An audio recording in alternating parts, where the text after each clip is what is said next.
শ্রুতিগল্পের আজকের আয়োজনে রয়েছে হুমায়ুন আহমেদের মিসির আলী সিরিজের নতুন একটি গল্প, মিসির আলীর অমীমাংসিত রহস্য, পর্ব ১। আপনি কি ভূত দেখেছেন স্যার? ইংরেজিতে যাকে বলে স্পিরিট, ঘোস্ট, অ্যাস্ট্রাল বডি, মানে প্রেতাত্মার কথা বলছি, অশরীরী। মিসির আলী প্রশ্নটির জবাব দেবেন কিনা বুঝতে পারছেন না। কিছু মানুষ আছে যারা প্রশ্ন করে কিন্তু জবাব শুনতে চায় না, প্রশ্ন করেই হড়বড় করে কথা বলতে থাকে, কথার ফাঁকে ফাঁকে আবার প্রশ্ন করে, আবার নিজেই জবাব দেয়। মিসির আলীর কাছে মনে হচ্ছে তার সামনের চেয়ারে বসে থাকা এই মানুষটি সেই প্রকৃতির। ভদ্রলোক মধ্যবয়স্ক, গোলাকার মুখে পুরুষ্ট গোঁফ, কুস্তিগির চেহারা, কথার মাঝখানে হাসার অভ্যাস আছে। হাসার সময় কোনো শব্দ হয় না, সারা শরীর দুলতে থাকে। ওসমান গনি নামের এই মানুষটির প্রধান বৈশিষ্ট্য অবশ্য নিঃশব্দে হাসার ক্ষমতা নয়। প্রধান বৈশিষ্ট্য হচ্ছে তার নিচের পাটির একটি এবং ওপরের পাটি দুটি দাঁত সোনা দিয়ে বাঁধানো। যে যুগে রুট ক্যানেলিংয়ের মতো আধুনিক দন্তচিকিৎসা শুরু হয়েছে, সে যুগে কেউ সোনা দিয়ে দাঁত বাঁধায় না। এই ভদ্রলোক বাঁধিয়েছেন। ধবধবে সাদা দাঁতের মাঝখানে ঝকঝকে ৩টি সোনালি দাঁত। কথা বলছেন না কেন স্যার? ভূত কি কখনো দেখেছেন? জি না। না দেখাই ভালো। আমি একবার দেখেছিলাম, এতেই অবস্থা কাহিল। ঘাম দিয়ে জ্বর এসে গিয়েছিল। ১ সপ্তাহের উপর ছিল জ্বর। পায়ের পাতা চুলকাতো। ডাক্তার পরীক্ষা করে বলল অ্যালার্জি। ডাক্তারদের কারবার দেখুন। আমি বললাম ভূত দেখে জ্বর এসে গেছে। তারপরেও ডাক্তার বলে অ্যালার্জি। অ্যান্টিহিস্টামিন দিয়েছিল। অ্যান্টিহিস্টামিন কি ভূতের ওষুধ? আপনি বলুন। মিসির আলী বললেন, আজ আমার একটু কাজ ছিল, বাইরে যাব। আপনি বরং অন্য একদিন আসুন, আপনার গল্প শুনব। ১০ মিনিট লাগবে স্যার, ভূতের গল্পটা বলেই চলে যাব। আমার সঙ্গে একটা মাইক্রোবাস আছে, আপনি যেখানে যেতে চান আপনাকে নামিয়ে দিয়ে যাব। রিকন্ডিশনড মাইক্রোবাস, গত আগস্ট মাসে কিনেছি, ২,২৫,০০০ নিয়েছে। মিসির আলী দীর্ঘ নিঃশ্বাস ফেলে বললেন, আপনি কি খুব অল্প কথায় আপনার ভূত দেখার গল্প বলতে পারবেন? যদি পারেন তাহলে বলুন, গল্প শুনব। খুব যে আগ্রহ নিয়ে শুনব তা না। অল্পবয়স্ক ছেলেমেয়েরা ভূতের গল্প খুব আগ্রহ করে শোনে। আমার বয়স ৫১। তার চেয়েও বড় কথা, ভূত প্রেতের ব্যাপারে আমার উৎসাহ কম। আমারও কম, খুবই কম। গল্পটা বলেই চলে যাই স্যার। আচ্ছা, বলুন, আপনি কি এই গল্প শোনাতেই এসেছেন? That's correct sir. আপনার ঠিকানা পেয়েছি আমার ভাগ্নির কাছ থেকে। সে বই টই পড়ে। বই পড়ে তার ধারণা হয়েছে আপনি দারুণ বুদ্ধিমান। অনেক বড় বড় সমস্যা নাকি সমাধান করেছেন। তখন ভাবলাম, যাই, ভদ্রলোককে দেখে আসি। বুদ্ধিমান লোকের সঙ্গে কথা বলেও আনন্দ। গাধা টাইপের লোকের সঙ্গেও অবশ্য কথা বলে আনন্দ পাওয়া যায়। যাদের বুদ্ধি মাঝামাঝি, এদের সঙ্গে কথা বলে কোনো আনন্দ নেই। আমি আশায় বিরক্ত হননি তো? না, বিরক্ত হইনি। আপনার কি কোনো সমস্যা আছে? না, কোনো সমস্যা নেই। প্রথম দিন ভূত দুটাকে দেখে ভয় পেয়ে জ্বর হয়েছিল, এখন আর হয় না। প্রায়ই দেখেন? জি না, প্রায়ই দেখি না। ধরেন মাসে ২ মাসে একবার। এরা আপনাকে ভয় দেখায়? না, ভয় দেখায় না। গল্পটা তাহলে বলি। সংক্ষেপ করে বলুন, আমার এক জায়গায় যেতে হবে। আপনি স্যার কোনো চিন্তা করবেন না, আমার মাইক্রোবাস আছে, গত আগস্ট মাসে কিনেছি, 1980 মডেল। মাইক্রোবাসের কথা আগে একবার শুনেছি। ভূতের কথা কি বলতে চাচ্ছিলেন সেটা বলুন। ও হ্যাঁ, আমার হচ্ছে স্যার বিরাট ফ্যামিলি, 5 মেয়ে, সবকটার চেহারা খারাপ। মার মতো মোটা, কালো, দাঁত উঁচু, একটারও বিয়ে হয়নি। এদিকে আবার আমার ছোট বোনটি মারা গেছে, তার 3 মেয়ে, এক ছেলে উঠে এসেছে আমার বাড়িতে, গোদের উপর 20 ফোঁড়া। আমার মা, এক খালাও সঙ্গে থাকেন। বাড়ি ভর্তি মেয়ে, এক গাদা মেয়ে থাকলে যা হয়, দিন রাত ক্যাচ ক্যাচ ক্যাচ। সন্ধ্যার পর থেকে শুরু হয় ভিসিআর, রোজ রাতে এরা 2টা করে ছবি দেখে। আমার মা চোখে কিছুই দেখেন না, তিনিও ভিসিআর এর সামনে বসে থাকেন, শব্দ শোনেন, শব্দ শুনেই হাসেন, কাঁদেন। গলার আওয়াজ শুনে বলতে পারেন কে শ্রীদেবী, কে রেখা। এই হলো স্যার বাড়ির অবস্থা। মিসির আলী হতাশ গলায় বলেন, আপনি মূল গল্পটা বলুন, আপনি অপ্রয়োজনীয় কথা বেশি বলছেন। মূল গল্পটা তাহলে বলি। বাড়ির মেয়েগুলোর যন্ত্রণায় আমি রাতে ঘুমাই ছাদের চিলে কোঠায়। ছোট্ট ঘর, খাট আছে, ড্রেসিং টেবিল আছে, শুধু বাথরুম নেই।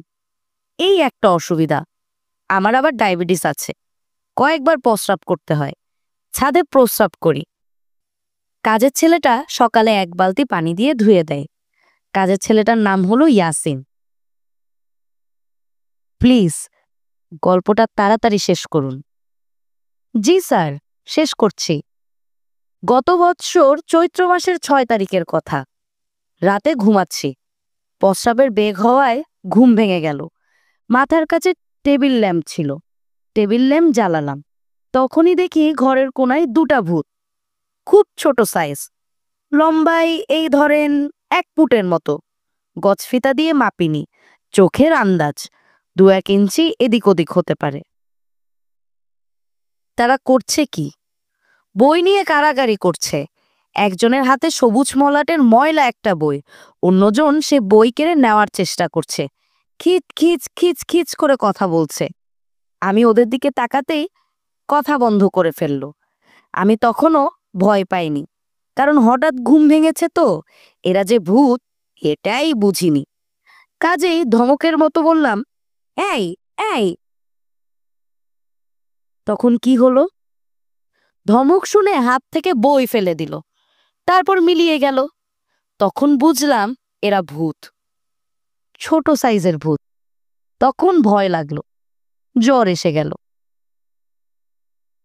এই আপনার গল্প? জি। আচ্ছা ঠিক আছে, চলুন এখন উঠি। ইন্টারেস্টিং লাগছে না স্যার? জি, ইন্টারেস্টিং। ভূত এত ছোট সাইজের হয় তাই জানতাম না। একটার আবার থুতনিতে অল্প দাড়ি, ছাগলা দাড়ি। আসুন আমরা উঠি। ওসমান গনি উঠলেন।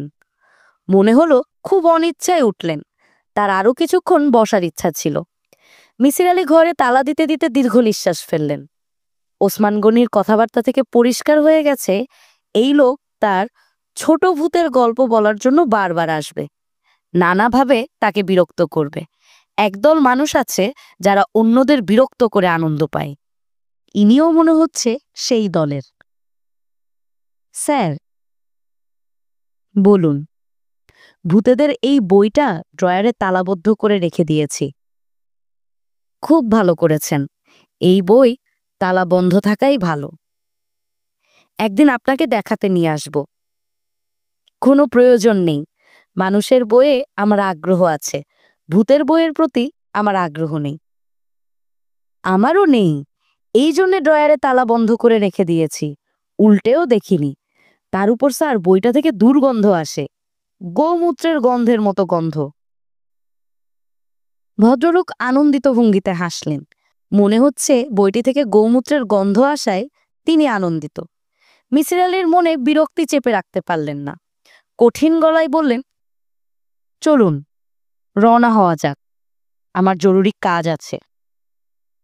জি আচ্ছা, কাজের সঙ্গে আপোষ নাই, আগে কাজ তারপর অন্য কথা। আমি তাহলে কাল আসি। কাল আসার কি দরকার আছে? দরকার আছে স্যার, ভূতের গল্পটা ভালো মতো বলা হয় নাই। ওরা আমার সঙ্গে কি সব কথাবার্তা বলে। একটা আছে ফাজিল ধরনের, আমাকে ডাকে ছোট মামা। ভাই শুনুন, আমার কাছে আসার আর দরকার নেই। আমি নিজে অসুস্থ, বিশ্রাম করছি। আপনি তো স্যার বিশ্রামই করবেন, বিছানায় লম্বা হয়ে শুয়ে থাকবেন, আমি পাশে বসে গল্প বলবো। আপনি দয়া করে আর আসবেন না, আমি একা একা বিশ্রাম করতে পছন্দ করি। জি আচ্ছা, আসবো না। শুধু যদি স্যার আমাকে একটা উপদেশ দেন, কাগজে লিখে দেন, তাহলে খুব ভালো। উপদেশটা মানিব্যাগে রেখে দেব। মিসির আলী হতভম্ব গলায় বললেন, কি উপদেশ? লিখবেন, ওসমান গনি, আপনার মৃত্যু হবে পানিতে ডুবে। খুব সাবধান, খুব সাবধান। এই লিখে আপনার নামটা সই করবেন। আমি আপনার কথাবার্তা কিছুই বুঝতে পারছি না। এসব কথা আমি কেন লিখব? অকারণে লিখতে বলছি না স্যার, কারণ আছে। যে ভূতটা আমাকে ছোট মামা ডাকে, সে আমাকে বলেছে আমার মৃত্যু হবে পানিতে ডুবে। আমাকে সাবধান করে দিয়েছে। ভূতের কথা কে বিশ্বাস করে বলেন? কেউ বিশ্বাস করে না, আমিও করি না। এখন যদি আপনি দয়াপরবশ হয়ে লিখে দেন। দেখুন ওসমান গনি সাহেব, এ জাতীয় কথা আমি কখনো লিখব না। চলুন আমরা ঘর থেকে বের হই, আকাশের অবস্থা ভালো না, ঝড় বৃষ্টি হবে। লেখাটা না দিলে আমি স্যার যাব না, লিখে দিলে আর কোনোদিন এসে বিরক্ত করব না। আমি স্যার এক কথার মানুষ। মানিব্যাগটা খুললেই আপনার লেখাটা চোখে পড়বে, তখন সাবধান হয়ে যাব, পানির ধারে কাছে যাব না। এটা লিখে দিলে আপনি চলে যাবেন? জি। আর কোনোদিনও আসবেন না? বললাম তো স্যার, আমি এক কথার মানুষ। বেশ, বসুন, লিখে দিচ্ছি। চা খেতে ইচ্ছে করছে। চিনি ছাড়া এক কাপ চা কি হবে? চা হবে না। আপনার কি প্যাড আছে স্যার? প্যাডে লিখে দিলে ভালো হয়। না, আমার প্যাড নেই। তাহলে নাম সই করে ঠিকানা লিখে দেবেন, আর টেলিফোন নাম্বার, যদি টেলিফোন থাকে।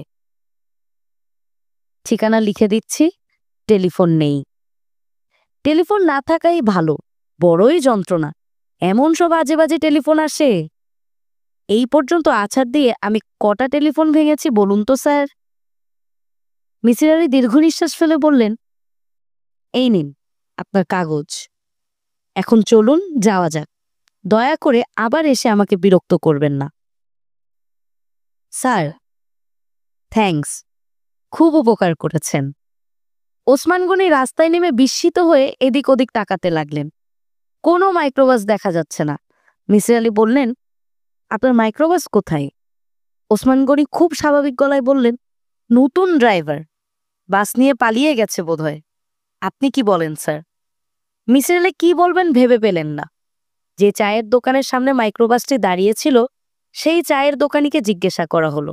সে বলল, তার দোকানের সামনে কখনোই কোনো মাইক্রোবাস দাঁড়িয়েছিল না। ওসমান গনি চিন্তিত গলায় বললেন, বিরাট সমস্যা হয়ে গেল। আমি এখন বাসায় যাব কি করে? আমার তো বাসার ঠিকানা মনে নেই। আমি আপনার কথা কিছুই বুঝতে পারছি না। বাসার ঠিকানা মনে নেই মানে? আমার কিছু মনে থাকে না। ও আচ্ছা আচ্ছা, নোটবুকে ঠিকানা লেখা আছে। স্যার, আপনি আমাকে একটা রিক্সা ঠিক করে দিন, আর নোটবই দেখে ঠিকানাটা রিক্সাওয়ালাকে ভালো করে বুঝিয়ে দিন। কি যন্ত্রণার মধ্যে পড়লাম দেখুন তো। মিসির আলী নোটবই খুললেন। সেখানে প্রথমে বাংলা এবং পরে ইংরেজিতে লেখা, ইনি মানসিকভাবে অসুস্থ, দয়া করে তাকে সাহায্য করুন। তার বাসার ঠিকানা। স্যার, ঠিকানাটা লেখা আছে না? আছে। পরের পৃষ্ঠায় ডায়াগ্রাম আছে। ডায়াগ্রাম দেখে রিক্সাওয়ালাকে বুঝিয়ে দিন, ও নিয়ে যাবে। মিসির আলী নোটবই হাতে দাঁড়িয়ে রইলেন। এই জাতীয় ঝামেলায় তিনি আগে পড়েননি। ওসমান গনি রিক্সা ডেকে আনলেন। তাকে বেশ উৎফুল্ল মনে হলো। মিসির আলী রিক্সাওয়ালাকে বুঝিয়ে দিলেন কিভাবে যেতে হবে। ওসমান গনি বললেন, স্যার, তাহলে যাই। আপনার সঙ্গে কথা বলে ভালো লাগলো। কারো সঙ্গে কথা বলে আজকাল আরাম পায় না। এই জন্যেই ছাদের ঘরে একা একা থাকি। বড় ভালো লাগলো স্যার। তবে সব ভালো দিকের যেমন মন্দ দিক আছে, এটারও আছে। মাইক্রোবাসটা চুরি হয়ে গেল। বাসায় ফিরেও শান্তি নেই। থানা পুলিশ করতে হবে। মিসির আলী বললেন, আমি কি আসবো আপনার সঙ্গে? ওসমান গনি চেঁচিয়ে উঠলেন, না না না, কোনো প্রয়োজন নেই। এরকম আগেও হয়েছে, রিক্সা করে চলে গেছি। আচ্ছা স্যার, যাই। আপনিও বাসায় চলে যান। রাত অনেক হয়ে গেছে। এত রাতে কোথাও যাওয়া ঠিক না। তাছাড়া আমার মনে হয় আপনার আসলে কোথাও যাবারও কথা না। আমার হাত থেকে বাঁচার জন্য বলেছেন, কাজ আছে। বুদ্ধিমান লোকেরা এরকম করে। আপনি স্যার আসলেই বুদ্ধিমান। ওসমান গনি নিঃশব্দে গা দুলিয়ে হাসতে লাগলেন। মিসির আলী ঘরে ফিরলেন খানিকটা বিভ্রান্ত হয়ে। বিভ্রান্তির অনেকগুলো কারণ। প্রথম কারণ, ওসমান গনিকে মানসিক রোগী বলে মনে হচ্ছে না। যে মানুষ খুঁজে খুঁজে তার ঠিকানা বের করতে পারে, সে নোট বইয়ে লেখা পড়ে বাসায় ফিরে যেতে পারে না, তা হয় না। লোকটি যে পাগল সাজার ভান করছে, তাও না। যে ভান করবে সে সারাক্ষণই করবে। আসল পাগলের চেয়ে নকল পাগল অনেক বেশি পাগলামি করে। মিসির আলী যে তাকে বিদায় করার জন্য বলেছে তার কাজ আছে, এই ব্যাপারটি ওসমান গনির কাছে ধরা পড়েছে। নকল পাগল হলে তা সে কখনো স্বীকার করত না, চেপে যেত। তাহলে কি দাঁড়াচ্ছে? রাতে ঘুমোতে যাওয়ার সময় মিসির আলী বালিশের কাছে রাখা খাতায় পেন্সিলে অস্পষ্টভাবে লিখলেন, নাম ওসমান গনি, বয়স 50-এর কাছাকাছি, বিশেষত্ব 3টি সোনা বাঁধানো দাঁত, হাসেন কোনো রকম শব্দ না করে। 1. কেন এসেছিলেন? বুঝতে পারা যাচ্ছে না। 2. অন্যরা দাবি করছে তিনি মানসিকভাবে অসুস্থ, তিনি নিজে দাবি করছেন না। 3. তবে তিনি যে ভৌতিক গল্পের কথা বলছেন তা মানসিক অসুস্থতার দিকেই ইঙ্গিত করে। 4. লোকটি বিত্তবান বলেই মনে হলো, কারণ তিনি যে তেতলা বাড়ির কথা বললেন, সেই বাড়িটি তার হওয়ারই সম্ভাবনা। নোট বইয়ের ঠিকানায় গুলশানের কথা লেখা। গুলশান বিত্তবানদের এলাকা। 5. ভদ্রলোকের হাতে পাথর বসানো 3টি আংটি। ব্যবসায়ীরা সাধারণত পাথর টাথরে বিশ্বাসী হয়। তিনি সম্ভবত একজন ব্যবসায়ী। রাত 11:05 মিসির আলী বাতি নিভিয়ে ঘুমোতে গেলেন। কঠিন নিয়মে তিনি এখন নিজেকে বাঁধার চেষ্টা করছেন। ঘুম আসুক না আসুক, রাত 11টা বাজতেই বাতি নিভিয়ে শুয়ে পড়বেন। ঘুম আনানোর যেসব প্রক্রিয়া আছে সেগুলো প্রয়োগ করবেন। তারপরেও যদি ঘুম না আসে, কোনো ক্ষতি নেই। বিছানায় গড়াগড়ি করবেন। উঠবেন ভোর 5টায়। ঘুম পাড়িয়ে দেওয়ার কোনো যন্ত্র আবিষ্কৃত হয়নি, কিন্তু ঘুম ভাঙানোর যন্ত্র আছে। তিনি 230 টাকা দিয়ে একটি অ্যালার্ম ঘড়ি কিনেছেন। এই ঘড়ি ভোর 5টায় এমন হইচই শুরু করে যে কারো সাধ্য নেই বিছানায় শুয়ে থাকে। বিজ্ঞানের এই সাফল্যের দিনে ঘুম আনার যন্ত্র বের হয়ে যাওয়া উচিত ছিল। অ্যালার্ম ঘড়ি যে হারে বিক্রি হয়, ঘুম ঘড়িও সেই হারে বিক্রি হবে। ঘুম আনানোর প্রক্রিয়াগুলো কাজ করছে না। মিসির আলী 700 ভেড়া গুনলেন। এই গুণন প্রক্রিয়ায় মস্তিষ্কের ক্লান্ত হয়ে যাওয়ার কথা। ক্লান্ত হওয়ার পরিবর্তে মস্তিষ্ক আরও উত্তেজিত হয়। একদল ঘুম ঘুম চোখে শিশুরা গল্প শুনছে। মিসির আলী গল্প শুরু করলেন। সব গল্প শুরু হয় এইভাবে, এক দেশে ছিল এক রাজা। তার গল্পটা একটু অন্যরকম হলো। এক দেশে ছিল এক রানী। রানীর 2 রাজা, শুঁয়ো রাজা এবং দুয়ো রাজা। শুঁয়ো রাজাটা বড়ই ভালো। কল্পনার শিশুদের একজন প্রশ্ন করল, শুঁয়ো রাজার নাম কি? শুঁয়ো রাজার নাম হচ্ছে ওসমান গনি। মোটাসোটা একজন মানুষ, 50-এর মতো বয়স। হাতে 3টা আংটি, এর মধ্যে একটা আংটি হচ্ছে নীলার। শুঁয়ো রাজার 3টা দাঁত সোনা দিয়ে বাঁধানো। কল্পনার শিশুটি বলল, এ আবার কেমন রাজা? মিসির আলী বিছানা থেকে উঠে পড়লেন। বাতি জ্বালালেন না। অন্ধকারেই বাথরুমে ঢুকে চোখে মুখে পানি ঢাললেন। বারান্দায় ইজি চেয়ারে বসে সিগারেট ধরালেন। যদিও তার বর্তমান নিয়ন্ত্রিত জীবনযাপন পদ্ধতিতে রাত 11টা থেকে ভোর 5টা পর্যন্ত কোনো সিগারেট খাবার ব্যবস্থা নেই। তিনি এক ধরনের অস্বস্তি বোধ করছেন, এক ধরনের বিভ্রান্তি, যা ওসমান গনি নামের মানুষটি তৈরি করে গেছেন। মাথা থেকে বিভ্রান্তি তাড়াতে পারছেন না, স্নায়ু উত্তেজিত হয়ে আছে। বারান্দায় প্রচুর হাওয়া, আকাশ মেঘলা, শ্রাবণের ধারাবর্ষণ সম্ভবত শুরু হবে। তার শীত শীত লাগছে। জ্বলন্ত সিগারেট হাতে নিয়েই তিনি ঘুমিয়ে পড়লেন। সিগারেট পুড়তে পুড়তে একসময় তার হাতেই নিভে গেল। তার ঘুম ভাঙল ভোর 5টায়। 230 টাকায় কেনা অ্যালার্ম ঘড়ি তাকে যথাসময়ে ডেকে তুলল। তিনি হাত মুখ ধুলেন, কেরোসিন কুকারে চা বানিয়ে খেলেন, খানিকটা ফ্রি হ্যান্ড এক্সারসাইজ করলেন। এও নিয়ন্ত্রিত জীবনযাপন পদ্ধতির অংশ। ডাক্তার বিশেষভাবে বলে দিয়েছেন। পাথরের মতো মুখ করে বলেছেন, মিসির আলী সাহেব, আপনার শরীরের কলকবজা সবই নষ্ট হয়ে গেছে। এটা কি আপনি জানেন?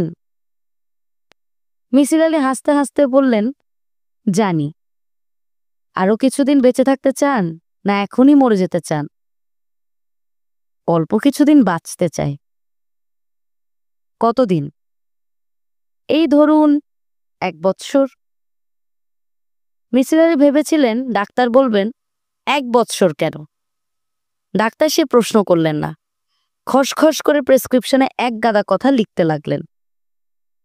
ভোরবেলা খোলা জায়গায় দাঁড়িয়ে 15 মিনিট ফ্রি হ্যান্ড এক্সারসাইজ হচ্ছে তার একটি। এক্সারসাইজের পর 1 ঘন্টা প্রাতঃভ্রমণের ব্যাপার আছে।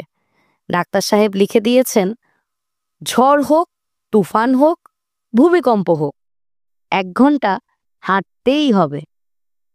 এখন ঝড়, তুফান বা ভূমিকম্প কোনোটাই হচ্ছে না। টিপ টিপ করে বৃষ্টি অবশ্য পড়ছে। সেই বৃষ্টি অগ্রাহ্য করে বের হওয়া যায়। ছাতা মাথায় প্রাতঃভ্রমণ মন্দ নয়। সকালবেলা এই বেড়ানোটা তার খারাপ লাগে না। বিচিত্র সব চরিত্র দেখা যায়। একদল মানুষ প্রাতঃভ্রমণকে প্রায় উপাসনার পর্যায়ে নিয়ে এসেছে। উপাসনার যেমন কিছু নিয়ম আছে, এদেরও আছে। আরেক দল আছে খাদক জাতীয়। ভ্রমণের এক পর্যায়ে বিশাল টিফিন ক্যারিয়ার খুলে হাও হাও করে পরোটা গোস্ত যেভাবে গিলতে থাকেন, তাতে মনে হয় তাদের সৃষ্টি করা হয়েছে খোলা মাঠে বসে গোস্ত পরোটা খাবার জন্যে। মিসির আলী বেরোবার মুখে বাধা পেলেন। গেটের কাছে আসতেই 30-35 বছর বয়সী এক ভদ্রলোক এসে শীতল গলায় বললেন, আপনি কি বেরুচ্ছেন? মিসির আলী বিস্মিত হয়ে বললেন, হ্যাঁ। কাল রাতে ওসমান গনি নামের কেউ কি আপনার কাছে এসেছিলেন? এসেছিলেন। ওই বিষয়ে আপনার সঙ্গে কিছুক্ষণ কথা বলবো। আমি পুলিশের লোক, ইন্সপেক্টর অফ পুলিশ। আমার নাম রকিবউদ্দিন। মিসির আলী সহজ গলায় বললেন, ওসমান গনি কি মারা গেছেন? হ্যাঁ, মারা গেছেন। আপনি কি করে জানলেন? অনুমান করেছি। আমার অনুমান শক্তি ভালো। অনুমান শক্তি ভালো থাকাই ভালো। আসুন কথা বলি। বিষয়টা অত্যন্ত গুরুত্বপূর্ণ। হোম মিনিস্টার নিজেই ইন্টারেস্ট দেখিয়েছেন। বেশিক্ষণ আমি আপনাকে বিরক্ত করব না। প্রাথমিকভাবে আধা ঘন্টার মতো কথা বলবো, পরে আবার আসব।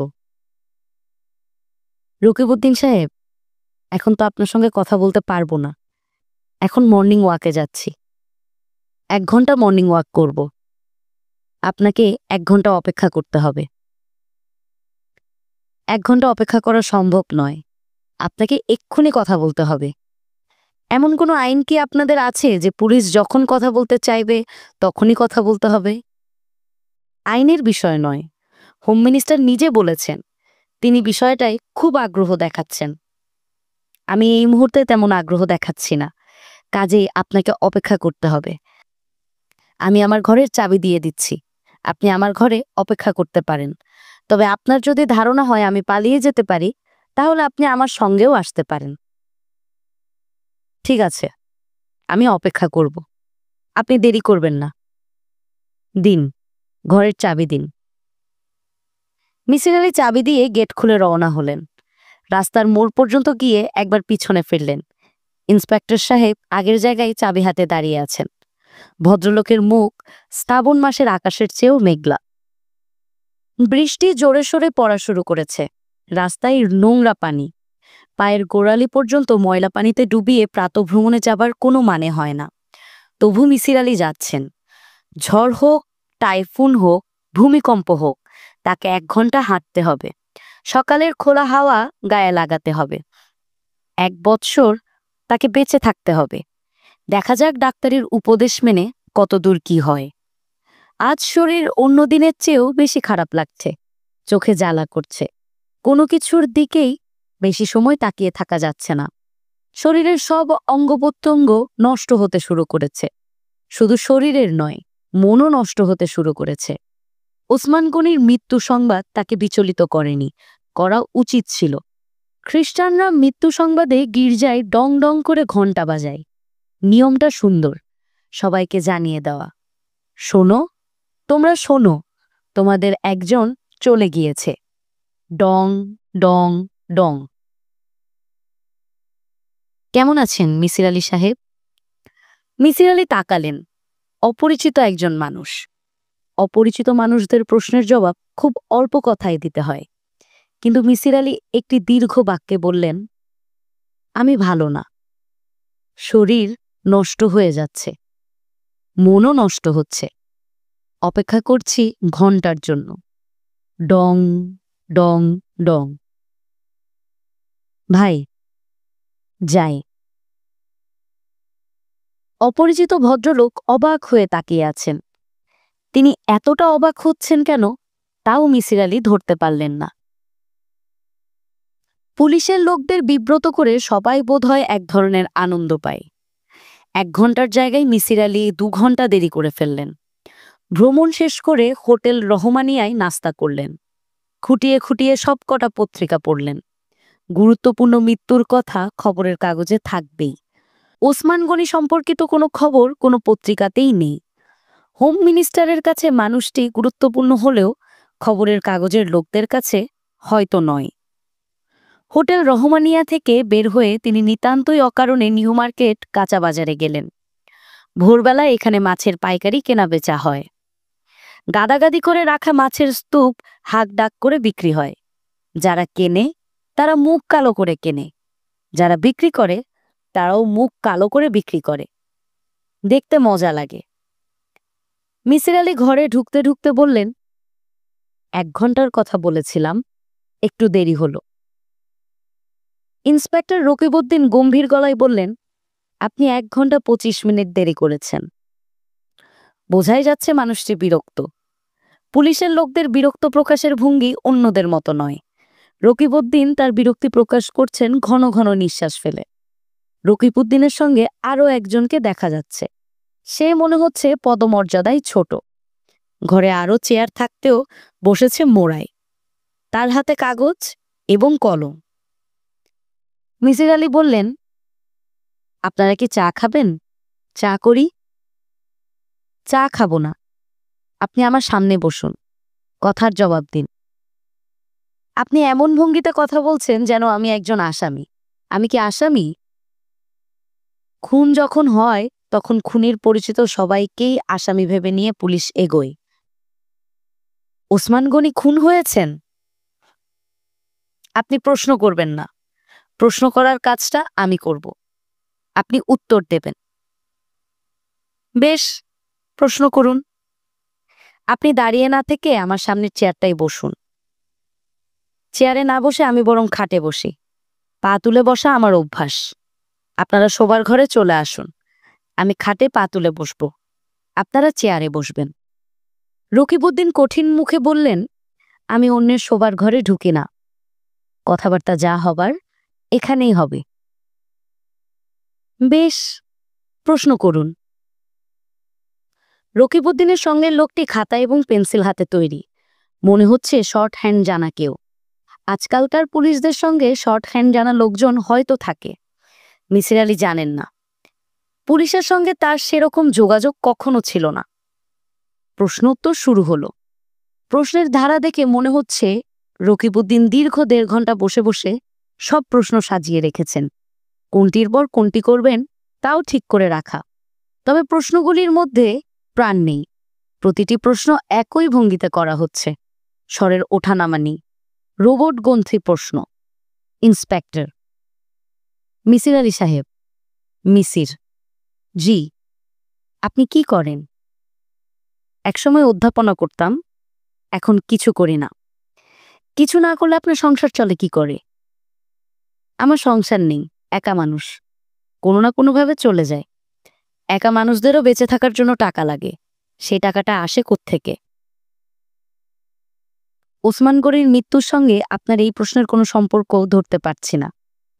আপনি আমার প্রশ্নের জবাব দিন, আপনাকে সম্পর্ক খুঁজতে হবে না। বাজারে আমার লেখা কিছু বই আছে, পাঠ্য বই। বইগুলো থেকে রয়্যালিটি পাই। বাড়ি ভাড়া কত? আগে দিতাম 1500 টাকা, ইলেকট্রিসিটি এবং পানি সহ। এখন কিছু দিতে হয় না। দিতে হয় না কেন? বাড়িওয়ালা ভদ্রলোকের একটা সামান্য সমস্যার আমি সমাধান করেছিলাম, তারপর থেকে উনি ভাড়া নেন না। কি সমস্যা? ভৌতিক সমস্যা। ওর বাড়িতে ভূতের উপদ্রব ছিল, সেই উপদ্রব দূর করেছি। আপনি কি ভূতের ওঝা নাকি? আমি ভূতের ওঝা না। অবশ্য এক অর্থে ভূতের ওঝা বলতেও পারেন। কিছু মনে করবেন না, আপনার প্রশ্নের ধারা আমি ঠিক বুঝতে পারছি না।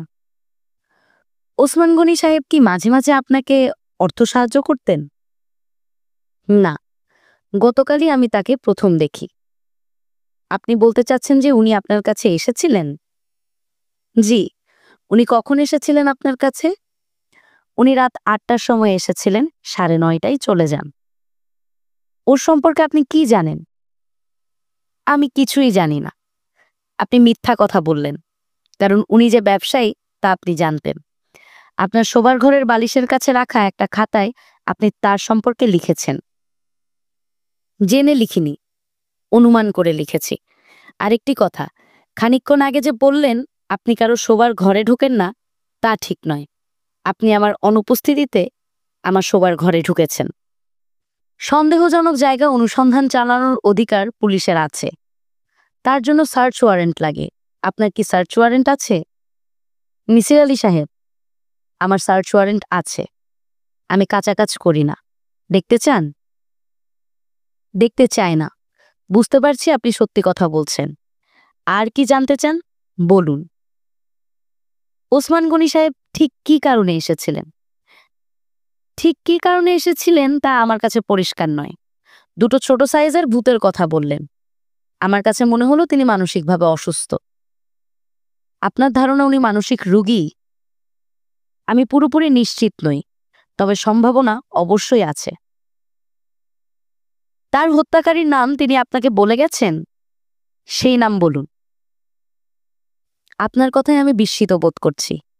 এ ধরনের কোনো কথাই হয়নি। তাছাড়া শুধু শুধু তিনি আমাকে হত্যাকারীর নাম বলতে যাবেন কেন?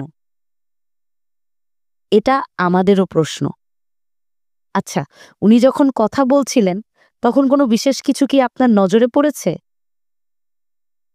আমি খুব খুঁটিয়ে ওকে লক্ষ্য করিনি। তার সোনা বাঁধানো 3টি দাঁত দেখে বিস্মিত হয়েছে। এ যুগে সোনা দিয়ে কেউ দাঁত বাঁধায় না। উনি কি আপনাকে বললেন যে ওর দাঁত সোনা দিয়ে বাঁধানো, নাকি এও আপনার অনুমান?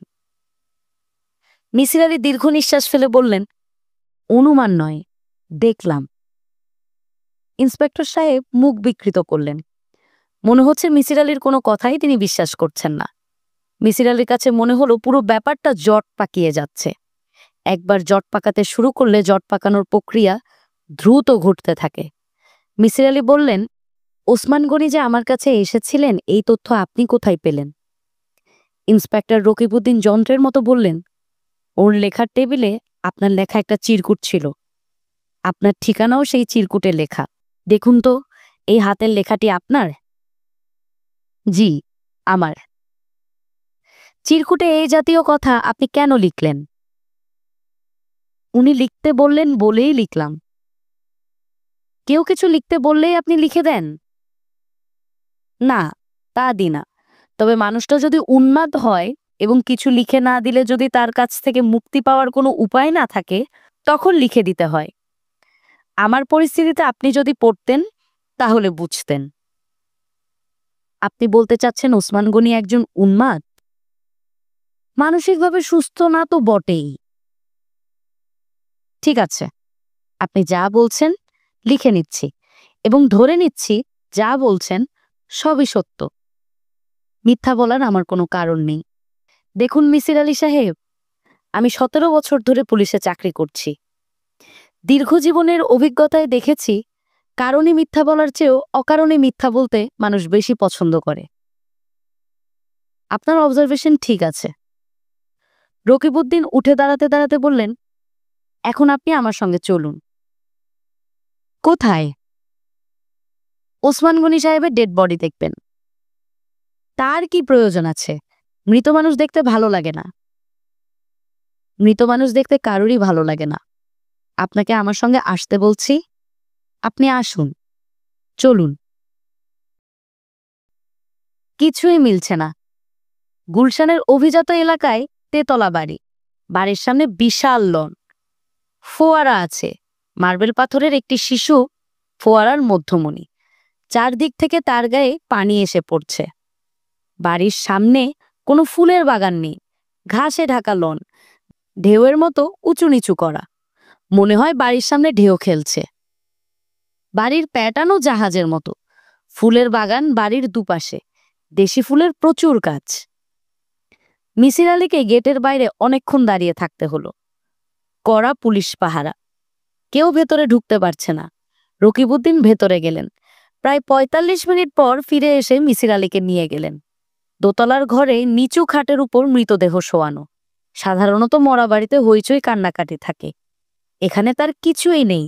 ঘরের এক কোনায় রাখা গাদিয়াটা চেয়ারে একটি অল্প বয়সী মেয়ে পাথরের মতো মুখ করে বসে আছে। মেয়েটি এক দৃষ্টিতে মৃতদেহটির দিকে তাকিয়ে আছে। মেয়েটির মাথার চুল খুব লম্বা, গায়ে উজ্জ্বল সবুজ রঙের শাড়ি। খাটের এক কোনায় যিনি বসে আছেন তিনি সম্ভবত ডাক্তার। সাফারির পকেট থেকে স্টেথোস্কোপের মাথা বের হয়ে আছে। মৃত মানুষদের জন্য কোনো ডাক্তার প্রয়োজন হয় না। উনি কেন আসছেন কে জানে। ঘরের ভেতর একজন পুলিশ অফিসার আছেন, তাকে একই সঙ্গে নার্ভাস এবং বিরক্ত মনে হচ্ছে। তিনি স্থির হয়ে 1 সেকেন্ডও দাঁড়াচ্ছেন না।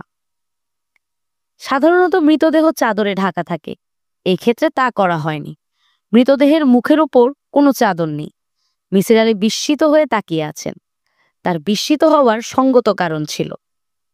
রকিবউদ্দিন বললেন, মিসির আলী সাহেব, ভালো করে দেখুন, উনিই কি আপনার কাছে গিয়েছিলেন? না, উনি যাননি। দাঁত দেখার প্রয়োজন আছে? না, দাঁত দেখার প্রয়োজন নেই। যিনি আমার কাছে গিয়েছিলেন তিনি মোটাসোটা ধরনের খাটো মানুষ, গায়ের রং শ্যামলা। যিনি আপনার কাছে গিয়েছিলেন তিনি বলেছিলেন যে তার নাম ওসমান গনি। জি। গদিতে বসে থাকা মেয়েটি তীক্ষ্ণ গলায় বলল, এখানে এত কথা বলছেন কেন? কথা বলার জায়গার তো অভাব নেই। রকিবউদ্দিন মিসির আলীকে সঙ্গে নিয়ে বের হয়ে এলেন। মিসির আলী বললেন, আমি কি চলে যাব? হ্যাঁ, চলে যাবেন। দরকার হলে আপনার সঙ্গে যোগাযোগ করব। দরকার হবে বলে মনে করছেন? রকিবউদ্দিন ভাবলেশহীন গলায় বললেন, বুঝতে পারছি না। এটা একটা সিম্পল কেস অফ সুইসাইড। বাথরুমের ভেতর তাকে মৃত অবস্থায় পাওয়া গেছে। ভেতর থেকে দরজা বন্ধ ছিল। পুলিশের উপস্থিতিতে দরজা ভাঙা হয়। ও, আত্মহত্যা সম্পর্কে একটা নোট রেখে গেলে আর কোনো সমস্যা ছিল না। নোটটাই নেই, উল্টো আপনার সম্পর্কে আজগুবি কিছু কথা লেখা। আপনার তাহলে ধারণা হচ্ছে কথাগুলো আজগুবি? হ্যাঁ, তাই ধারণা হচ্ছে। পয়সা বেশি হলে মানুষ কিছু কিছু পাগলামি করে। একজন কাউকে আপনার কাছে পাঠিয়েছেন, সে গিয়ে বলেছে তার নাম ওসমান গনি। হতে পারে না? হ্যাঁ, হতে পারে। আচ্ছা, আপনি চলে যান। প্রয়োজন হলে আবার যোগাযোগ করব। তবে প্রয়োজন হবে বলে মনে হয় না। এটা একটা আত্মহত্যা। এ ব্যাপারে সবাই স্যাটিসফাইড। ফ্যামিলির তরফ থেকে তাই বলা হয়েছে। পোস্টমর্টেম হবে না? হওয়া তো উচিত। অপঘাতে মৃত্যুর সুরতহাল হতে হয়, তবে এরা হচ্ছে সমাজের মাথা, এদের জন্য নিয়মকানুন ভিন্ন। রকিবউদ্দিন গেট পর্যন্ত মিসির আলীকে এগিয়ে দিলেন। মিসির আলী বললেন, এদের আত্মীয় স্বজন কারোর সঙ্গে কি আমি কথা বলতে পারি? যে বাথরুমে উনি মারা গেলেন সেই বাথরুমটা দেখতে পারি?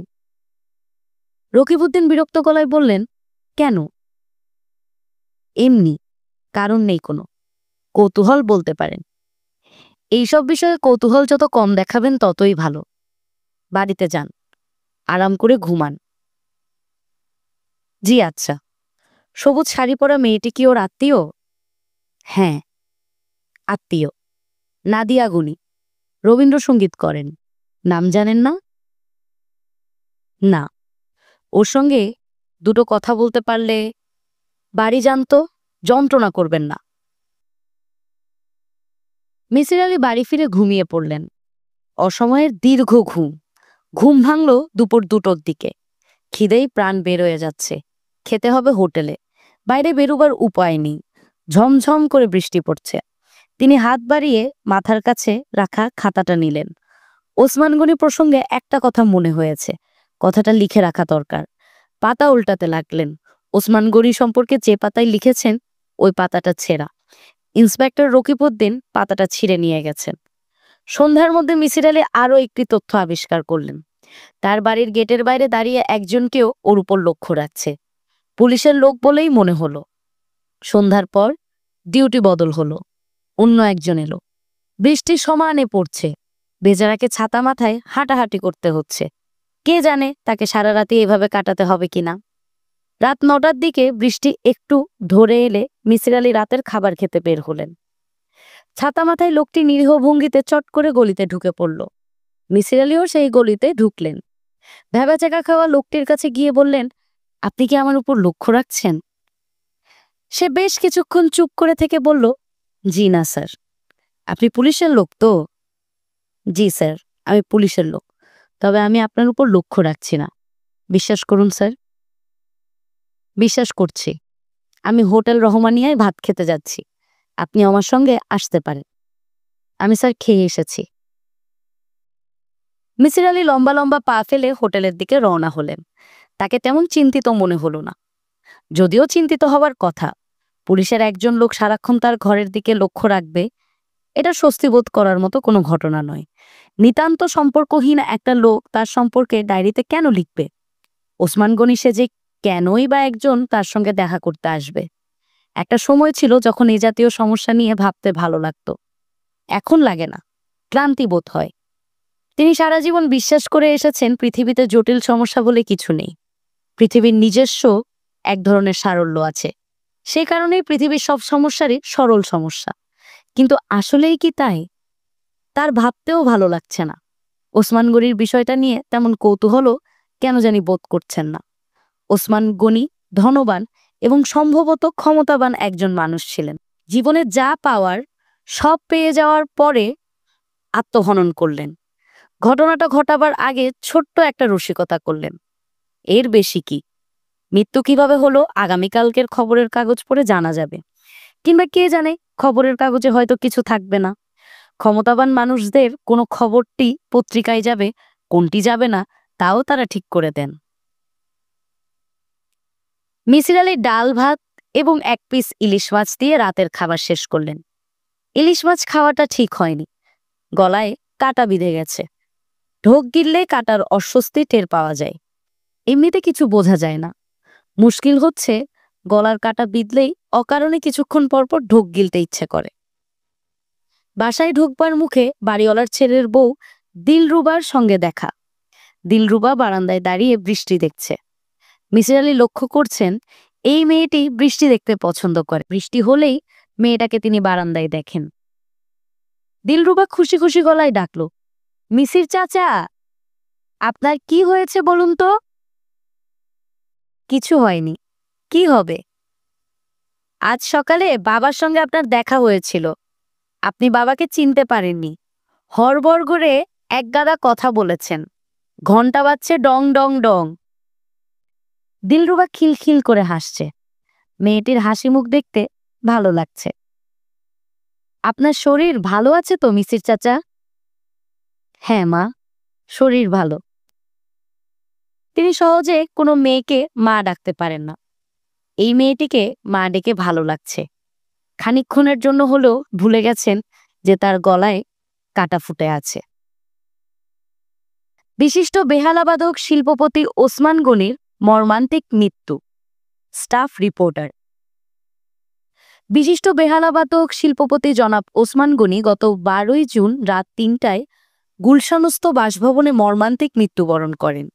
ঘটনার বিবরণে প্রকাশ, জনাব ওসমান গনি ওই রাতে তার কনিষ্ঠা কন্যা বিশিষ্ট রবীন্দ্রসঙ্গীত শিল্পী নাদিয়া গনিকে কিছুক্ষণ বেহালা বাজিয়ে শোনান।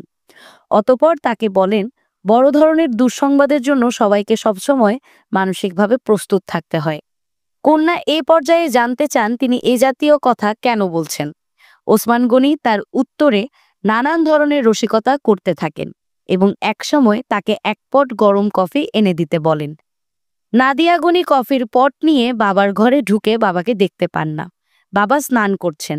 বেরোতে দেরি হবে ভেবে তিনি আবার রান্নাঘরে ফিরে যান। নতুন এক পট কফি বানিয়ে ফিরে আসেন। এই সময় তিনি বাথরুম থেকে আত্মস্বর শুনে চমকে ওঠেন। বাথরুমের দরজা ভেতর থেকে বন্ধ। সেখান থেকে শব্দ ভেসে আসছে। নাদিয়া গনি বাথরুমের দরজা খুলতে চেষ্টা করে ব্যর্থ হন। তার হইচই শুনে পরিবারের অন্যান্য সদস্যরা ছুটে আসেন। বাথরুমের দরজা ভেঙে ফেললে দেখা যায় ওসমান গনির নিষ্প্রাণ দেহ বাথটাবের পানিতে ডুবে আছে। প্রাথমিকভাবে মনে হয়েছিল তিনি আত্মহত্যা করেছেন। পরবর্তী সময়ে সুরতাহাল রিপোর্টে বলা, বাথটাবে স্নানরত অবস্থায় হৃদযন্ত্রের ক্রিয়া বন্ধ হয়ে তার মৃত্যু ঘটে। প্রসঙ্গত উল্লেখ্য, 10 বছর আগে তার স্ত্রীও দুর্ঘটনায় মৃত্যুবরণ করেন। স্ত্রীর মৃত্যুর পর তিনি আর দ্বিতীয়বার দ্বার পরিগ্রহ করেননি। নিঃসঙ্গ জীবন কাটিয়ে দেন। প্রচার বিমুখ এই নিবেদিত প্রাণ শিল্পীর মৃত্যুতে নগরীতে শোকের ছায়া নেমে আসে। প্রসঙ্গত উল্লেখ্য, বিশ্ববিশ্রুত বেহালাবাদক ইহুদি মেনহুইনের সঙ্গে তার 2টি অ্যালবাম আছে, যা প্রকাশ করেছে কলম্বিয়া রেকর্ডস। এই বরেণ্য শিল্পী পৃথিবীর বিভিন্ন দেশে অনুষ্ঠান করলেও নিজ দেশের বেতার টেলিভিশন বা কোনো অনুষ্ঠানে তাকে কখনোই বেহালা বাজাতে দেখা যায়নি। মিসির আলী খবরটি মন দিয়ে পড়লেন। খবরের সঙ্গে ওসমান গনির একটি ছবি ছাপা হয়েছে। যুবক বয়সের ছবি। অত্যন্ত সুপুরুষ একজন মানুষ। বড় বড় চোখ। সেই চোখে এক ধরনের বিষণ্ণতা আছে। পরক্ষণেই মনে হলো ভদ্রলোকের চোখ দুটি বিষণ্ণ। এটা তার মন গড়া অনুমান। মানুষটি একজন বেহালাবাদক এবং মৃত। সেই কারণেই ছবিটি তিনি দেখছেন মমতা এবং বিষাদ নিয়ে। নিজের মমতা এবং বিষাদের কারণে ছবির চোখ দুটি বিষাদ বাঁকা বলে মনে হচ্ছে। তিনি খবরটা আবার পড়লেন। তার কাছে মনে হলো রিপোর্টার ওসমান গনির চরিত্রে এক ধরনের মহত্ব আরোপের চেষ্টা করেছেন। এই শিল্পী নিজের দেশে কোনো অনুষ্ঠানে অংশগ্রহণ করেননি। এটি তার চরিত্রে কোনো বড় দিক নয়। তিনি যা করেছেন তা হচ্ছে দেশের মানুষের প্রতি অশ্রদ্ধা প্রদর্শন। বড় মাপের শিল্পীরা এই কাজ কখনো করবেন না। তাছাড়া ভদ্রলোক শুধু শিল্পী নন, শিল্পপতি। অর্থাৎ তিনি শিল্পকে যেমন চিনেছেন, অর্থকেও তেমনি চিনেছেন। স্ত্রীর মৃত্যুর পর দ্বিতীয়বার বিবাহ করেননি। এই বাক্যটিতেও তার চরিত্রের মহত্ব প্রকাশ পায় না। বরং এটা এভাবে ব্যাখ্যা করা যায়, স্ত্রীর সঙ্গে তার দাম্পত্য জীবন অসহনীয় ছিল, যে কারণে স্ত্রীর মৃত্যুর পর দ্বিতীয়বার বিবাহের যন্ত্রণায় যেতে চাননি। মিসির আলী তৃতীয়বারের মতো রিপোর্টটি পড়লেন। তার কাছে মনে হলো রিপোর্টটি অসম্পূর্ণ। কত বৎসর বয়সে তার মৃত্যু তা দেওয়া নেই। জন্ম তারিখ নেই। পুত্রকন্যাদের কথা নেই। কার কাছে বেহালা বাজানো শিখেছেন, কতদিন ধরে বাজাচ্ছেন তাও নেই। বরং রিপোর্টটি অপ্রয়োজনীয় খবরের ঠাসা। তিনি কফি খেতে চাইলেন, মেয়ে তার জন্য কফি নিয়ে এলো, পট ভর্তি কফি। এটা না লিখে রিপোর্টার ভদ্রলোক কন্যার কাছ থেকে জেনে নিতে পারতেন তিনি তার কন্যাকে কি বাজিয়ে শুনিয়েছিলেন, মৃত্যুর আগে কোন রাগটি বাজানো হয়েছিল। নিশিরাতের কোনো রাগ, নাকি ভোরবেলার রাগ ভৈরবী। রাত 11টা বাজল। মিসির আলী যন্ত্রের মতো ঘুমোতে গেলেন। মন স্থির করলেন অপ্রয়োজনীয় বিষয় নিয়ে মাথা ভারাক্রান্ত করবেন না।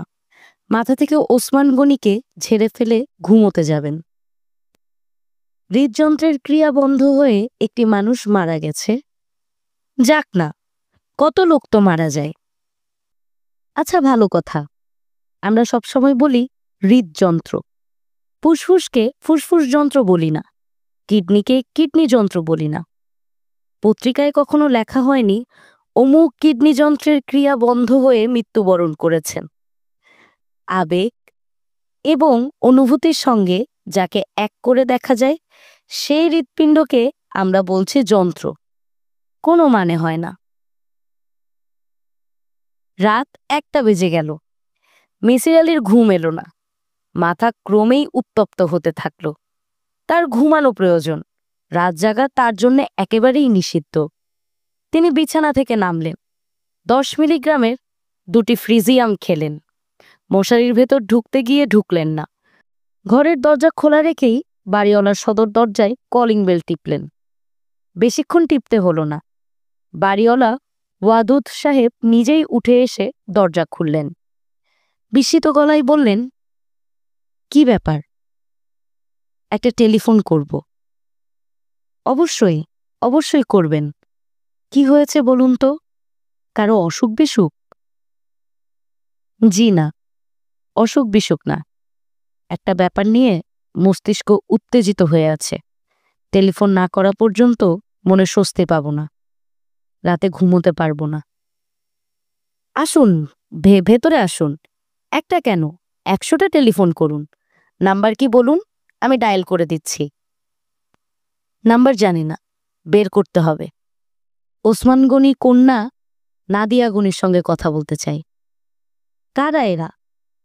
আজকের খবরের কাগজ পড়েছেন? না। তাহলে চিনবেন না। চেনার দরকার নেই। আমি কি আপনাকে ঘুম থেকে তুলেছি? তা তুলেছেন। আমি 10টার মধ্যে ঘুমিয়ে পড়ি। এটা কোনো ব্যাপার না। আপনি তো আসেনই না। আপনার সঙ্গে কথা বললে ভালো লাগে। চাটা কিছু খাবেন? খাবো। রাত 2টোর সময় টেলিফোন পেয়ে কোনো তরুণী মধুর গলায় কথা বলবেন, এটা আশা করা যায় না। কিন্তু মিসির আলীকে অবাক করে দিয়ে নাদিয়া গুনি মিষ্টি গলায় বললেন, আপনি কে? আমার নাম মিসির আলী। কিছু মনে করবেন না, আপনি এমনভাবে নাম বললেন যেন নাম শুনলেই আমি আপনাকে চিনে ফেলব। আমি কিন্তু আপনাকে চিনতে পারছি না। পরিচয় দিলেও চিনতে পারবেন না। আমি কি কিছুক্ষণ আপনার সঙ্গে কথা বলতে পারি? অবশ্যই পারেন। রাত 2টোর সময় যখন টেলিফোন করেছেন, নিশ্চয়ই কোনো জরুরি কারণে করেছেন। কি বলতে চান বলুন। মিসির আলী চট করে কোনো কথা খুঁজে পেলেন না। আসলে টেলিফোনটি করা হয়েছে ঝোঁকের মাথায়। কি বলা হবে কিছুই ভাবা হয়নি। নীরবতায় নাদিয়া গুনি অধৈর্য হলেন না। শান্ত গলায় বললেন, টেলিফোনে কথা বলতে কি আপনার অস্বস্তি বোধ হচ্ছে? আমি আপনাকে চিনি না, কখনো নাম শুনিনি। আপনার সঙ্গে আমার এমন কোনো কথা থাকতে পারে না যার জন্য আপনি অস্বস্তি বোধ করবেন।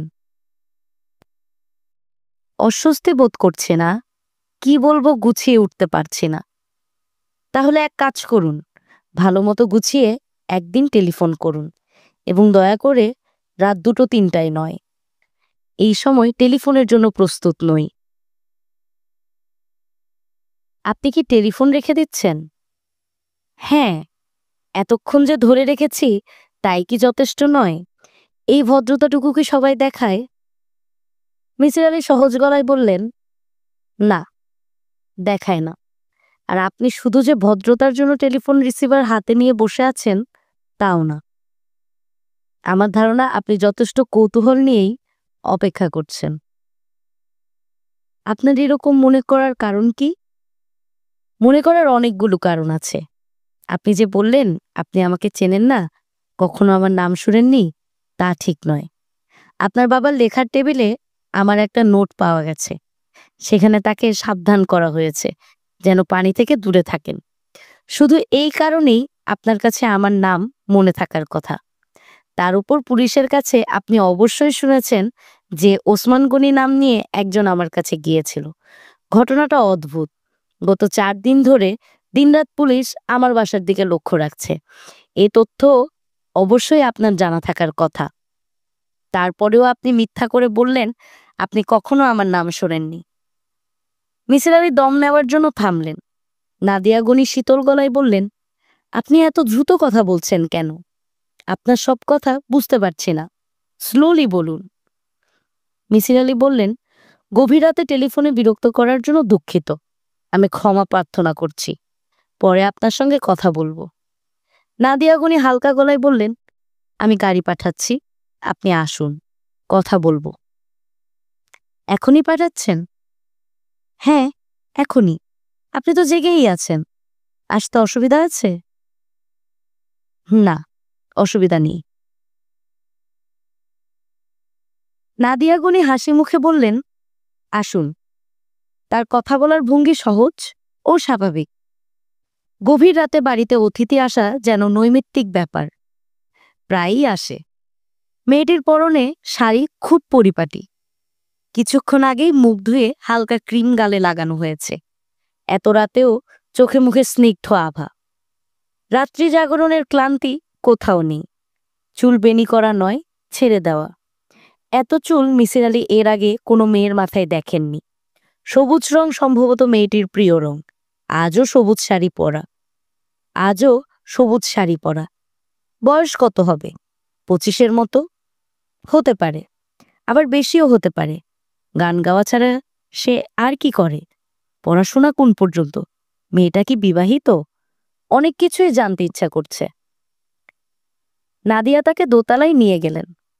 দোতলার বারান্দা সুন্দর করে সাজানো। মুখোমুখি গাদিয়াটা বেতের চেয়ার বসানো। চেয়ার দুটির মাঝখানে সাদা টেবিল ক্লথে ঢাকা বেতের টেবিল।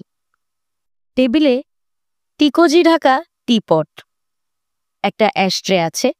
অ্যাশট্রের পাশে এক প্যাকেট সিগারেট, একটা দিশালায়। কাচের ছোট্ট বাটিতে নানান ধরনের বাদামের মিশ্রণ। বারান্দা অন্ধকার। ঘরের ভেতর বাতি জ্বলছে। তার আলো এসে পড়ছে বারান্দায়। মিসির আলি সাহেব? জি। ইচ্ছা করে বারান্দা অন্ধকার করে রেখেছি। অন্ধকারের আড়াল থাকলে কথা বলতে সুবিধা হয়। মিসির আলি বললেন, আপনার কি এমন কথা আছে যা বলার জন্য অন্ধকারের আড়াল প্রয়োজন হবে? না। মিসির আলি সিগারেট ধরালেন। মেয়েটিও মিসির আলিকে খানিকটা অবাক করে দিয়ে সিগারেট নিল।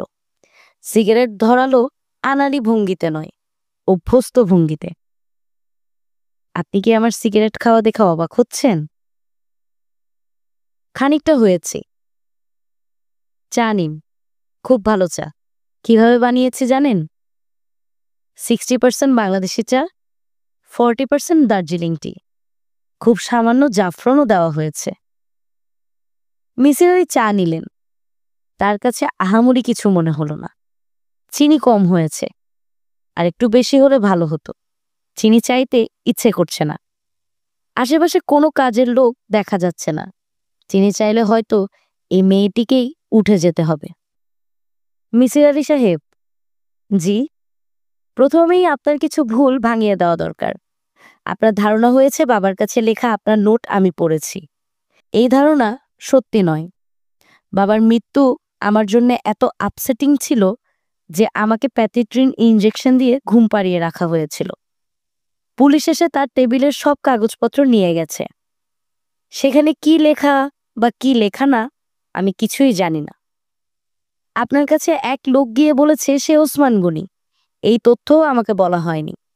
আমি পুলিশকে বলে দিয়েছি বাবার মৃত্যু সম্পর্কিত কোনো কিছু নিয়েই যেন আমাকে বিরক্ত না করা হয়। তারা তা করছে না। বাবার সম্পর্কে আমি কারোর সঙ্গেই কথা বলতে চাই না। আপনি কিন্তু কথা বলেছেন। পত্রিকার স্টাফ রিপোর্টারদের সঙ্গে কথা বলেছেন। তা বলেছি। এই লোক আপনার মতোই গভীর রাতে আমাকে টেলিফোন করেছিল। গভীর রাতে কেউ টেলিফোন করলে আমি সাধারণত কথা বলি। কেন? আপনি অনুমান করুন। আমার ধারণা আপনার অনুমান শক্তি প্রবল। পরীক্ষা হয়ে যাক। মিসির আলি চায়ের কাপ নামিয়ে রাখতে রাখতে বললেন, আপনি কি করে জানলেন যে আমার ধারণা, আমার অনুমান শক্তি প্রবল? আপনার কাছে এই দাবি তো আমি করিনি। পুলিশ ইন্সপেক্টর রকিবউদ্দিনের সঙ্গে করেছেন। রাত 2টায় আপনার টেলিফোন পাওয়ার পর আমি ইন্সপেক্টর রকিবউদ্দিন সাহেবকে টেলিফোন করে আপনার সম্পর্কে সব তথ্য জানতে চাই। তিনি আমাকে বলেছেন। অনেক কিছুই জানি। আপনি যে একজন বিখ্যাত ব্যক্তি তাও জানি। অসম্ভব জটিল কিছু সমস্যার আপনি সমাধান দিয়েছেন। আপনার আগ্রহের বিষয় হচ্ছে সাইকোলজি। অনেকের ধারণা আপনি প্যারাসাইকোলজি বিষয়ের একজন বিশেষজ্ঞ। এখন আপনি বলুন দেখি, কেন আমি রাতের টেলিফোন অ্যাটেন্ড করি? কেনই বা গভীর রাতে আপনাকে আসতে বললাম? সত্যি জানতে চান? হ্যাঁ, জানতে চাই। আপনার ভয়াবহ ধরনের ইনসমনিয়া আছে। রাতের পর রাত আপনি জেগে থাকেন। এই সময় আপনি নিঃসঙ্গ বোধ করেন এবং আমার ধারণা খানিকটা ভয়ও পান। রাতে কেউ টেলিফোন করলে আপনার এই কারণেই ভালো লাগে। কারো সঙ্গে কথা বলতে পারলে ভালো লাগে। আপনার সূচিবায়ের মতো আছে। রাতে কয়েকবার আপনি গোসল করেন। কিছুক্ষণ আগে আপনি গোসল সেরেছেন। এখনো চুল শুকায়নি। আপনার বাবার মৃত্যুর পর আপনি আরও নিঃসঙ্গ হয়েছেন, কারণ তারও ইনসমনিয়া ছিল। তিনিও রাত জাগতেন। দুজন সঙ্গ দিতেন দুজনকে। কি করে বুঝলেন বাবার ইনসমনিয়া ছিল? পত্রিকার রিপোর্ট অনুযায়ী বেহালা বাজানো শোনার পর আপনি বাবার জন্য কফি আনতে গেলেন, অর্থাৎ আপনারা আরও রাত জাগবেন। নয়তো পট ভর্তি করে কফি আনতেন না। আপনার বাবারও গভীর রাতে স্নানের অভ্যাস ছিল, কারণ আপনি কফি নিয়ে এসে দেখলেন বাথরুমের দরজা বন্ধ, শাওয়ার দিয়ে পানি পড়ছে। আপনি ধরে নেন আপনার বাবা বেরুতে দেরি হবে, কাজেই কফির পট নিয়ে ফিরে যান এবং আবারও নতুন করে কফি বানান। বাবার গভীর রাতে স্নান আপনার কাছে মোটেই অস্বাভাবিক মনে হয়নি, কারণ আপনার বাবার এই অভ্যাসের সঙ্গে আপনি পরিচিত। নাদিয়া আরেকটি সিগারেট ধরালেন। মিসির আলী বললেন, আপনি কি আমাকে বিশেষ কিছু বলতে চান? বলতে চাইলে বলতে পারেন। কি জানতে চান? আপনি যা বলবেন আমি তাই শুনব। তবে সবার আগে জানতে চাই, আপনার কি ধারণা? আপনার বাবার স্বাভাবিক মৃত্যু হয়েছে? ডাক্তাররা তাই বলছেন। আপনার কি ধারণা? নাদিয়া আধ খাওয়া সিগারেট ছুঁড়ে ফেলে দিয়ে বললেন, আমার ধারণা বাবা আত্মহত্যা করেছেন। কেন করেছেন তাও আমি জানি। আমার মা আত্মহত্যা করেছিলেন। তার মৃতদেহ বাথরুমের বাথটাবে পাওয়া যায়। মা বিখ্যাত কেউ ছিলেন না। তার মৃত্যু সংবাদ পত্রিকায় আসেনি। তিনি কত বছর আগে মারা যান? জুন মাসের ২১ তারিখে, ৯ বছর আগে। আপনার বাবার ইনসমনিয়া কি আপনার মার মৃত্যুর পর থেকে শুরু হয়েছে? না, আগেও ছিল, তবে মার মৃত্যুর পর বেড়েছে। আপনি কি চান আমি আপনার বাবার মৃত্যু সংক্রান্ত বিষয়টি নিয়ে চিন্তাভাবনা করি? আমি চাই না। কি ঘটেছে আমি জানি। আমি খুব ভালো করে জানি। আমার বুদ্ধি অন্যের চেয়ে কম বা আপনার চেয়ে কম তা মনে করার কোনো কারণ নেই। আমি তা মনে করছি না। নাদিয়া হাত ঘড়িতে সময় দেখলেন। হাই তুলতে তুলতে বললেন, ৪:২০ বাজে। এই সময় আমি ঘুমাতে যাই। গাড়ি তৈরি আছে, আপনাকে পৌঁছে দেবে। আপনার সঙ্গে কথা বলে আমার ভালো লেগেছে, তবে আর কথা বলতে চাচ্ছি না। কোনো দিনই না। দয়া করে আর কখনো আসবেন না এবং কখনো আমাকে বিরক্ত করবেন না। মিসির আলী উঠতে উঠতে বললেন, আপনার এমন কোনো আত্মীয় স্বজন কি আছে যার ৩টা দাঁত সোনা দিয়ে বাঁধানো? নাদিয়া গলার স্বর একটু তীক্ষ্ণ করে বললেন, সোনা দিয়ে দাঁত বাঁধানো কেউ কি এসে আপনাকে বলেছিল আমি ওসমান গনি? জি। সোনা দিয়ে দাঁত বাঁধানো এমন কাউকে আমি চিনি না। আমার ধারণা বাবা কাউকে পাঠিয়েছিলেন। বাবার মধ্যে এক ধরনের অভিনয় প্রবণতা ছিল। আমি যখন খুব ছোট, তখন একবার তিনি রাক্ষস সেজে আমাদের ভয় দেখিয়েছিলেন। এরকম কিছু হবে। সব মানুষের মধ্যেই কিছু পরিমাণ ইনসেনিটি থাকে। আচ্ছা, আমি তাহলে উঠি। পুলিশের লোক কি এখনো আপনার বাড়ির সামনে দাঁড়িয়ে থাকে? থাকে। আর যেন না থাকে আমি সেই ব্যবস্থা করব। আসুন, আপনাকে গাড়ি পর্যন্ত এগিয়ে দিয়ে আসি। গাড়িতে ওঠার ঠিক আগের মুহূর্তে মিসির আলী বললেন, শেষবার বেহালায় আপনার বাবা কি বাজিয়েছিলেন? অর্থাৎ কোন রাগ? উনি একটা ঘুম পাড়ানি গানের সুর বাজিয়েছিলেন। ওর নিজের খুব প্রিয় সুর, আমারও প্রিয়, একটি চেক লোকগীতির সুরে লালাবায়। লাইনগুলো হচ্ছে,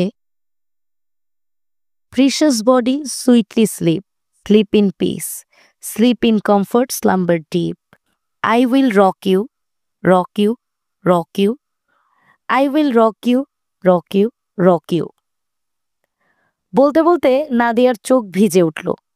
মিসির আলী বললেন, আপনার সম্পর্কে তেমন কিছু জানি না, আপনি পড়াশোনা কত দূর করেছেন? নাদিয়া বললেন, আমি আপনার আর কোনো প্রশ্নেরই জবাব দেব না।